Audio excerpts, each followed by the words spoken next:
You may not think that you have high amounts of visceral fat because you don't have a big pot belly, but think about it. You could have a high amount of visceral fat that you can't really see. Okay, it's underneath your subcutaneous fat, the typical fat. It's surrounding your organs, but because it's underneath, it could be making things protrude. So you might just think, oh, I just have a big midsection. But in reality, maybe visceral fat is protruding everything, pushing everything out. So how can the keto diet have an effect on visceral fat? How does it actually work from a mechanistic side of things, not just data? Let's break it down.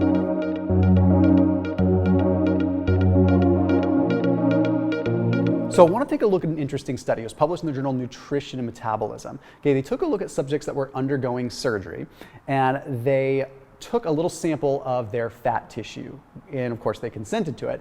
Okay, and then after their surgeries, they had the subjects give them a food log. They had them write down what their diet was typically like. Okay, and what they were measuring in this fat is something that's called apelin.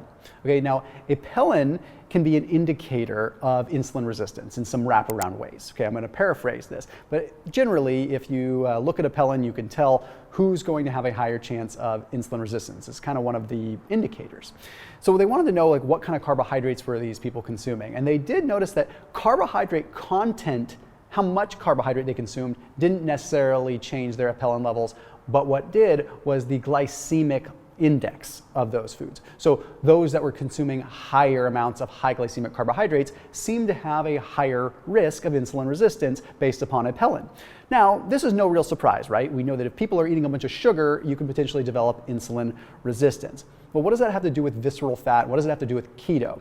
Okay, well, it's fairly common knowledge in the research community that insulin resistance is one of the hallmarks of having high levels of visceral fat.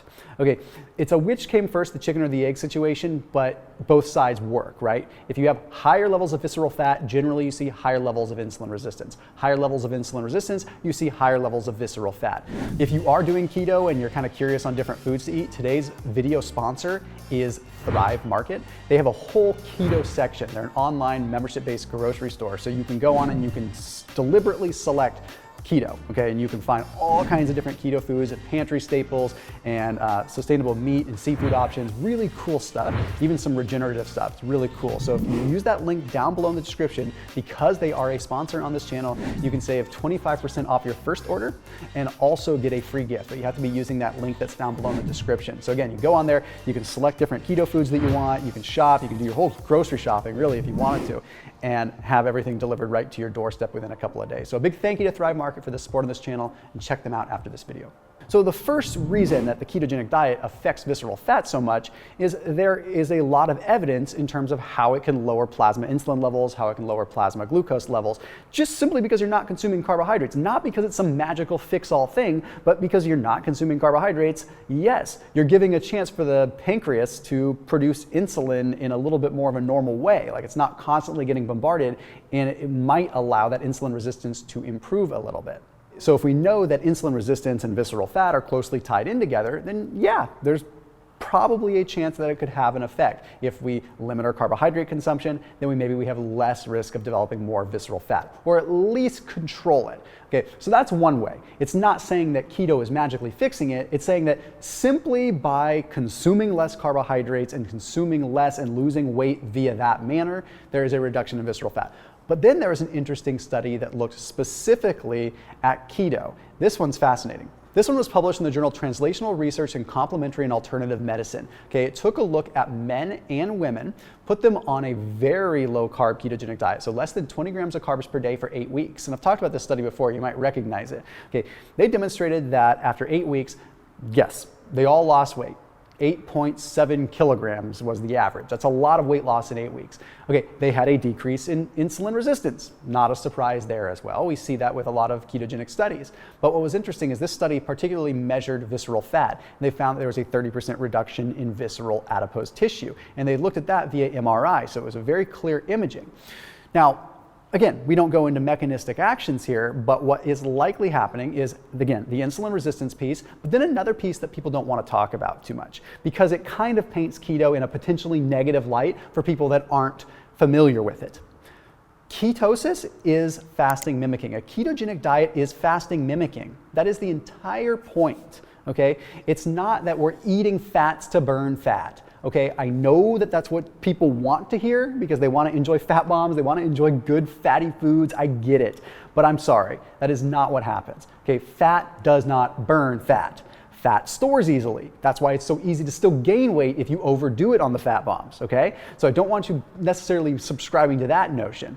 Fats can help increase ketone production, which can have powerful effects, but what's happening with ketosis is because we are depriving our body of carbohydrates, our body is deprived of glucose, so it thinks we are in a fasted state. Obviously, there's food coming in, you're not going through high degrees of autophagy like you would with fasting. I know there's nuancing stuff there, but as far as AMPK goes, the energy sensor within your body that measures this stuff, it thinks you're fasting, it thinks you're deprived.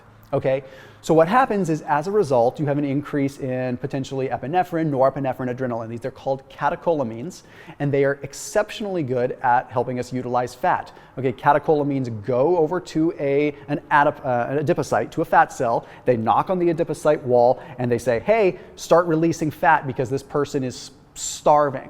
Okay, why does this have a more powerful effect on visceral fat? Where am I going with this?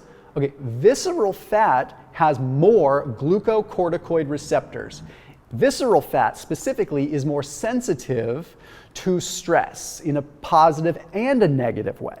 Okay, that's why stress can trigger more visceral fat production and more growth, right? In the same way that positive stress actually, when we're in a deficit and when we're doing keto, can actually trigger the burning of visceral fat more because it is more receptive to that stress. It's the same reason why evidence demonstrates that higher intensity training, like high intensity interval training, is good for visceral fat.